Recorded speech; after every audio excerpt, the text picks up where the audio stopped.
Doctor Gopalakrishna, assistant professor, department of సంస్కృత Osmania university. గత 2 రోజుల క్రితం పార్లమెంట్లో దయానిధి మారన్ గారు సంస్కృతాన్ని వ్యతిరేకిస్తూ సంస్కృతం కోసం ట్యాక్స్ పేయర్స్ మనీని వేస్ట్ చేస్తారనే విషయాన్ని గట్టిగా చెప్పడం జరిగింది. దాన్ని వ్యతిరేకిస్తూ స్పీకర్ గారు గట్టిగా సమాధానం ఇవ్వడం జరిగింది.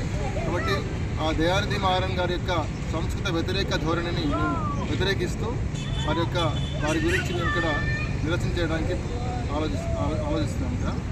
అయితే పార్లమెంట్లో గత కొన్ని సంవత్సరాల నుంచి కూడా 16 భాషలలో అనువాదం అనేది ఉంది. ఎవరైనా పార్లమెంట్లో సభ్యుడు మాట్లాడితే వేరే వాళ్ళకి అర్థం కాకపోతే 16 భాషల్లో అనువాదం ఉండేది. ఇప్పుడు కొత్త 6 భాషలు అంటే రాజ్యాంగం అనుమతించినటువంటి 10వ షెడ్యూల్లో 22 భాషలకు అనుమతించింది.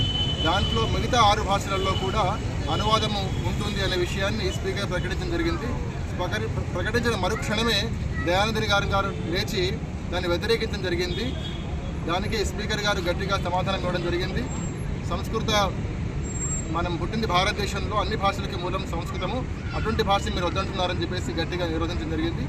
ఇది సామాన్యం, ఎవరికి ఏ భాషలో వినాలంటే ఆ భాషలో వినే అవకాశం ఉంటుంది. అంత మాత్రమే తప్ప సంస్కృతంలో మాత్రమే వినాలని ఎక్కడ చెప్పలేదు ఆయన.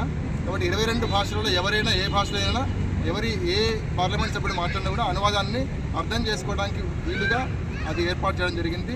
కాబట్టి దయానిధి మారన్ గారు వారు చేసినటువంటి సంస్కృత వ్యతిరేక ధోరణికి పార్లమెంటుకు క్షమాపణ కోరవలసిందిగా ప్రార్థిస్తూ మేము డిమాండ్ చేస్తున్నాం.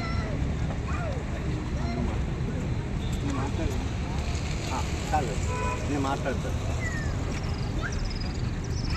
మీరు ఓకే అంటే మాట్లాడతాను.